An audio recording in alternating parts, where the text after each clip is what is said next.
Hi dear friends, ഇന്ന് ഞാൻ നിങ്ങളുമായിട്ട് ഷെയർ ചെയ്യുന്നത് ആയുർവേദത്തിലെ ഒരു സൂപ്പാണ് കേട്ടോ. ആയുർവേദത്തിലെ ഒരു ഔഷധമായ ആട്ടുംകാൽ കിഴങ്ങ് സൂപ്പ്.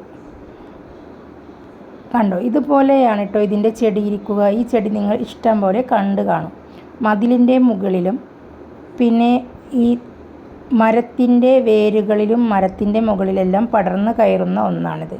പാറയുടെ മുകളിലൊക്കെ നന്നായിട്ട് ഉണ്ടാവും കേട്ടോ ഈ കിഴങ്ങ്. ഇതിന് ആയുർവേദത്തിൽ ഒറ്റമൂലിയാണ്. വേദനകളുടെയും നീർക്കെട്ടിനും ഒക്കെ ഉപയോഗിക്കാവുന്ന ഒന്നാണ് കേട്ടോ ഇത് ശരിക്കും ആട്ടിൻ്റെ കാല് സൂപ്പ് വെച്ച പോലെയാണ് ഇത് ഉണ്ടാക്കി കഴിക്കുമ്പോൾ ഇതിൻ്റെ രുചി. അതുകൊണ്ട് തന്നെ ഒരുപാട് രോഗങ്ങൾക്ക് ഇത് ഒറ്റമൂലിയാണ് എന്നാണ് അറിയപ്പെടുന്നത്. കണ്ടില്ലേ, നമ്മുടെ ആടിൻ്റെ കാല് പോലെ തന്നെ നിറയെ രോമമാണ് കേട്ടോ ഈ കിഴങ്ങിൻ്റെ മേലെ. ഇത് നമ്മൾ ചുരണ്ടിക്കളഞ്ഞാലൊന്നും വൃത്തിയാവില്ല, ചെത്തിയിട്ട് വേണം കളഞ്ഞെടുക്കാനായിട്ട്. അപ്പോൾ ഞാനിത് കുറച്ച് സൂപ്പ് ഉണ്ടാക്കാം എന്ന് വെച്ചു. നിങ്ങൾക്ക് ഞാനിത് സൂപ്പ് ഉണ്ടാക്കിയിട്ട് കാട്ടിത്തരാം കേട്ടോ. നിങ്ങളും ഇതുപോലെ കിട്ടിയാൽ ഒന്ന് സൂപ്പ് ഉണ്ടാക്കി നോക്കൂ. ആട്ടിൻ്റെ ഈ കാൽക്കിഴങ്ങ് ഇതുപോലെ നന്നായിട്ട് തൊലി ചത്തി കളയണം. ചുരണ്ടിക്കളഞ്ഞാലൊന്നും പോവില്ല ഇത്. അതുകൊണ്ട് തന്നെ കത്തി കൊണ്ട് നന്നായിട്ട് ചെത്തി കളയുക ഇതിൻ്റെ തൊലിയെല്ലാം. എന്നിട്ട് ചെറിയ ചെറിയ പീസുകളായിട്ട് വേണം ഇത് അരിഞ്ഞെടുക്കാനായിട്ട്. വളരെ കനം കുറച്ചിട്ട് തന്നെ നമുക്ക് ഇത് അരിഞ്ഞെടുക്കാം കേട്ടോ. ഇങ്ങനെ നാലായി കീറിയ ശേഷം നമുക്ക് ഇതൊരു ചെറിയ ചെറിയ പീസുകളാക്കിയിട്ട് നമുക്ക് ഈ അരിഞ്ഞ് വെള്ളത്തിലേക്ക് ഇട്ട് വെക്കാം. ഇങ്ങനെ കുറച്ചാണ് ഞാനിവിടെ എടുത്തിരിക്കുന്നത്.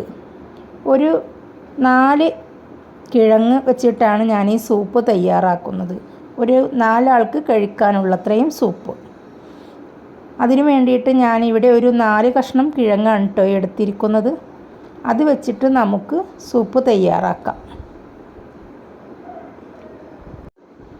ഇനി നമുക്ക് കഴുകി ഇതുപോലെ അരിഞ്ഞെടുത്ത ഈ ആട്ടിൻകാൽ കിഴങ്ങ് നമുക്ക് വെള്ളം വാരാനായിട്ട് ഒരു അരിപ്പാത്താട്ടിലേക്ക് മാറ്റി കൊടുക്കാം. വെള്ളം വാർന്നതിന് ശേഷം നമുക്കൊരു മിക്സിയുടെ ജാറിലേക്ക് ഇട്ട് കൊടുക്കാം. ഇനി നമുക്കൊരു 10ഓളം ചുവന്നുള്ളി ചുള എടുത്ത് നമുക്കത് ഇതിലേക്ക് ഇട്ട് കൊടുക്കാം. ഒരു 6-7 അല്ലി വെളുത്തുള്ളിയും ഇട്ട് കൊടുക്കാം. ഇനി ഇതിലേക്ക് ഞാൻ ഇടുന്നത് ഒരു കഷ്ണം പട്ടയാണ്. അതുപോലെ തന്നെ ഒരു 4 ഗ്രാമ്പൂവും ഇതിലേക്ക് ഇട്ട് കൊടുക്കുന്നുണ്ട്. കുറച്ച് കറിവേപ്പിലയും നമുക്ക് കുറച്ചിട്ട് കൊടുക്കാം കേട്ടോ. കറിവേപ്പില ഒരു 1.5 ടീസ്പൂൺ കുരുമുളക്, 1.5 ടേബിൾ സ്പൂൺ ആണ് കേട്ടോ ഞാനിവിടെ ഇട്ട് കൊടുത്തിരിക്കുന്നത് കുരുമുളക്. ഇനി ഇതിലേക്ക് നമുക്കൊരു 1/2 ടീസ്പൂൺ പെരുംജീരകം. ഇനി നമുക്ക് കുറച്ച് ഉപ്പിട്ട് കൊടുക്കാം. എന്നിട്ട് നമുക്കിത് നന്നായിട്ടൊന്ന് അരച്ചെടുക്കാം. ഒട്ടും വെള്ളം ചേർക്കാതെ വേണം ഇതൊന്ന് അരച്ചെടുക്കാനായിട്ട്. എന്നിട്ട് നമുക്കൊരു പാൻ അടുപ്പിലേക്ക് വെച്ചതിന് ശേഷം ഈ അരച്ചെടുത്ത പേസ്റ്റെല്ലാം നമുക്ക് ഇതിലേക്ക് ഇട്ട് കൊടുക്കാം. എന്നിട്ട് നമുക്കിതിലേക്ക് വെള്ളം ഒഴിച്ചു കൊടുക്കാം. ഞാനിവിടെ ഒരു 2.5 കപ്പ് വെള്ളമാണ് കേട്ടോ ഇതിലേക്ക് ഒഴിച്ചു കൊടുത്തിരിക്കുന്നത്. ഇനി നമുക്ക് തീ ഹൈ ഫ്ലെയിമിൽ വെച്ച് കൊടുക്കാം. എന്നിട്ട് ഇതൊന്ന് മിക്സാക്കി കൊടുക്കാം. ഇതുപോലെ വേണം ഒന്ന് മിക്സാക്കി കൊടുക്കാൻ. ഇനി ഇതിലേക്ക് നമുക്ക് ഒരു 1/2 ടീസ്പൂൺ മഞ്ഞൾപ്പൊടി ഇട്ട് കൊടുക്കാം. എന്നിട്ട് നന്നായിട്ടൊന്ന് മിക്സാക്കി കൊടുക്കാം. മഞ്ഞൾപ്പൊടി ഇട്ട് മിക്സാക്കിയതിന് ശേഷം ഇനി നമുക്കിത് തിളക്കാനായിട്ട് വെക്കാം. ഇതിവിടെ നന്നായി തിളച്ച് തുടങ്ങിയിട്ടോ. അപ്പോൾ ഞാനിതൊന്ന് നന്നായിട്ടൊന്ന് മിക്സാക്കി കൊടുക്കുകയാണ്. ഇടയ്ക്കിടയ്ക്കൊന്ന് തുറന്ന് നോക്കിയതിന് ശേഷം ഒന്ന് മിക്സാക്കി കൊടുക്കാം. എന്നിട്ട് തീ മീഡിയം ഫ്ലെയിമിലേക്ക് നമുക്കൊന്ന് മാറ്റി കൊടുക്കാം. ഞാനിതിവിടെ അടച്ച് വെക്കുകയാണ് കേട്ടോ. അടച്ചു വെച്ച് ഒരു 10 മിനിറ്റിന് ശേഷം തുറന്നു വീണ്ടും നമുക്ക് ഉപ്പുണ്ടോ എന്നൊന്ന് ചെക്ക് ചെയ്യാം. എന്നിട്ട് വീണ്ടും ഒന്ന് ഇളക്കിയതിന് ശേഷം നമുക്കത് വീണ്ടും ഒന്ന് അടച്ച് വെക്കാം.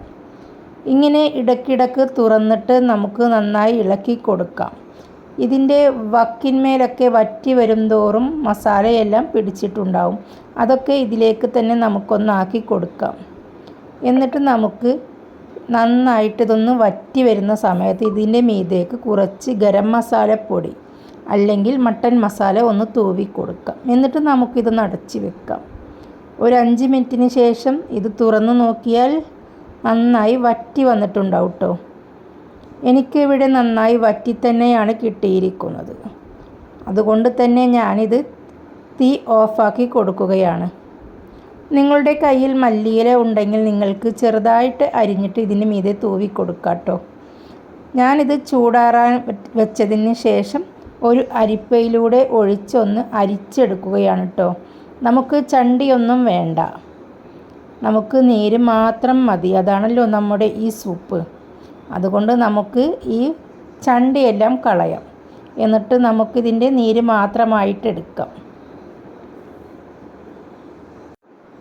ഇങ്ങനെ അരിച്ചെടുത്തതിന് ശേഷം നമ്മുടെ ഈ സൂപ്പ് നമുക്ക് ഒരു സെർവിങ് ബൗളിലേക്ക് മാറ്റി കൊടുക്കാം. ഞാനിവിടെ കുടിക്കാനായിട്ട് 2 പേർക്കുള്ള സൂപ്പാണ് കേട്ടോ സെർവ് ചെയ്യുന്നത്. ബാക്കി ഞാനവിടെ മാറ്റി വച്ചിരിക്കുകയാണ്. അങ്ങനെ ഞാനിവിടെ 2 പേർക്കുള്ള സൂപ്പ് റെഡിയാക്കിയിട്ട് കൊടുത്തു. അവരത് കുടിക്കുകയും ചെയ്തു. വളരെ രുചികരമായ ഒരു സൂപ്പാണ്. നമ്മുടെ ആടിൻ്റെ കാൽ സൂപ്പ് വെച്ച് കഴിക്കുന്ന അതേ രുചിയാണ് കേട്ടോ ഇതിന്. നിങ്ങൾക്കിത് ധൈര്യമായിട്ട് കുടിക്കാം. എവിടെ കണ്ടാലും നിങ്ങളിത് പറിച്ചോളൂ. നീർക്കെട്ടും വേദനയും പമ്പ കടക്കും. അപ്പോൾ നമുക്ക് അടുത്ത വീഡിയോയുമായി വീണ്ടും കാണാം.